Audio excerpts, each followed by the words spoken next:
I think it is very important to know what segregation is. In fact, it's quite simple. It's the idea that a population group is unevenly spread over the city, which means that segregation is very much tied to the concept of concentration. So you can have concentrated areas, or Moroccan people or Indian people or whatever. When you compare that to the rest of the city, you talk about segregation. So concentration and segregation are very intimately linked to each other.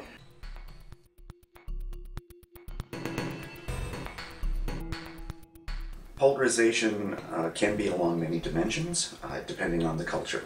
In the United States, we have historically polarization along racial ethnic lines being the largest concern. Black-white segregation continues in American metropolitan areas to be the largest and strongest degree of polarization of different groups. There's also a dimension of economic segregation, with, if in simple terms, the rich being segregated from the poor. And that aspect of polarization is, in our context, growing over time. Most of the racial segregation has been slowly declining in most of American metropolitan areas, but the economic segregation has been rising. In other cultures, you would add perhaps a religious dimension, where different religious groups, perhaps defined by immigrant status, but not necessarily, but different religious groups might be residing in distinctly different parts of the city, where one group predominates in one area and a different group predominates in another.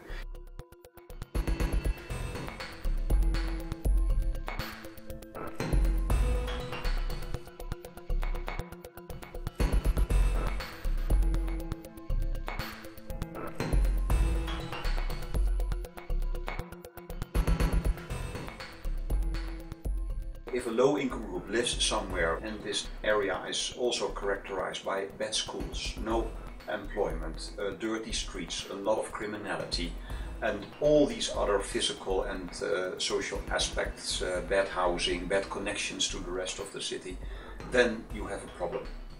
And this also means the other way around. It could very well be that you have a concentration of a group on a certain place in a city that's not problematic at all. And I think that many policymakers have the idea that just the increase or just the number, 30, 40, 50%, is problematic.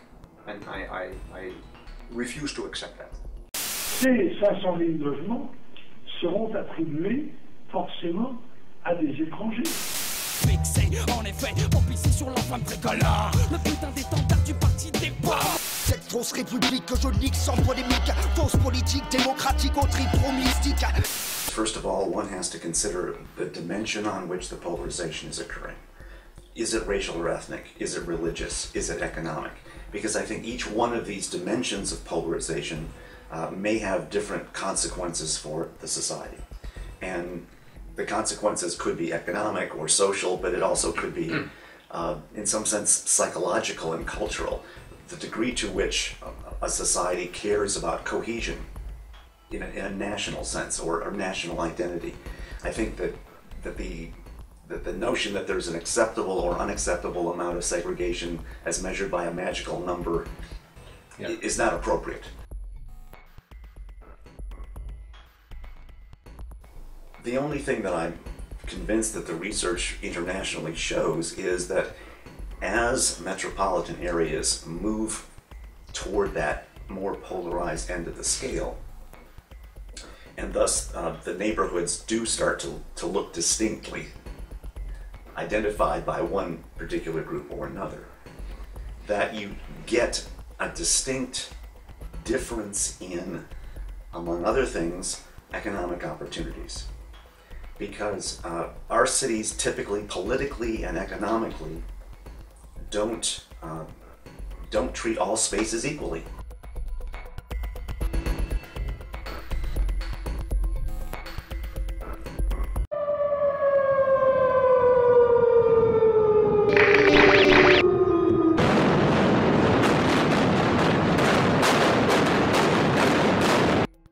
Most of the examples, in my view, are bad examples in the sense that the policy response to these dead-end neighborhoods has often been demolition, to destroy them physically, to literally knock down the buildings and move the people out in more or less humane ways. If you do nothing else, it's quite likely that you will get a replication of that dead-end neighborhood someplace else. If you haven't fundamentally changed the reasons of why a particular space became a dead-end space, then those structural forces will create another dead-end space someplace else.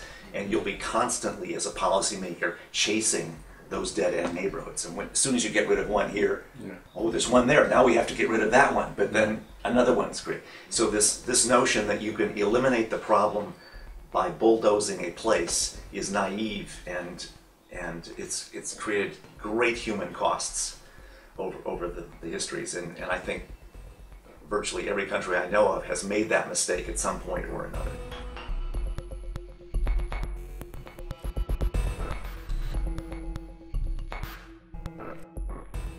Social mix alone is not a magic bullet. I think it's an essential piece of a fair and efficient metropolitan area. But it alone, without a variety of social supports and institutional structural changes, isn't going to make the difference. You shouldn't expect that there, because of the mixing, there is a lot of social cohesion emerging. People tolerate each other, but they don't really live together. They live what they have called for a long time in Britain parallel lives. In some cases, the clue is there that you have to work together with the inhabitants to make your area more livable. And of course, you will have people with different opinions about that. But if you can find a number of people to make a kind of movement to make your neighborhood better, well, then you are in a good way, and maybe some others will join.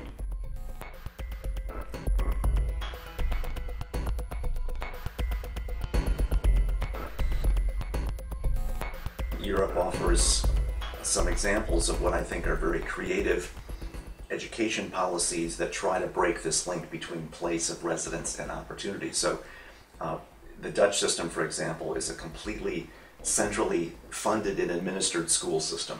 There are no real local schools. It's all done from The Hague, and policies about schools are done centrally, and funding is done to make sure that schools that have more immigrant students get more funding.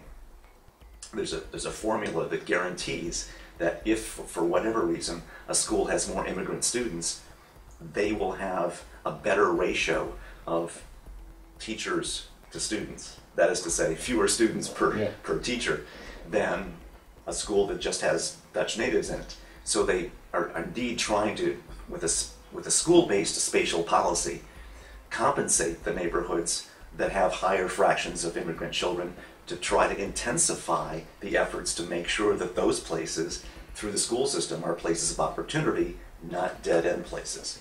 So this can be done. It can be done if the political will is there.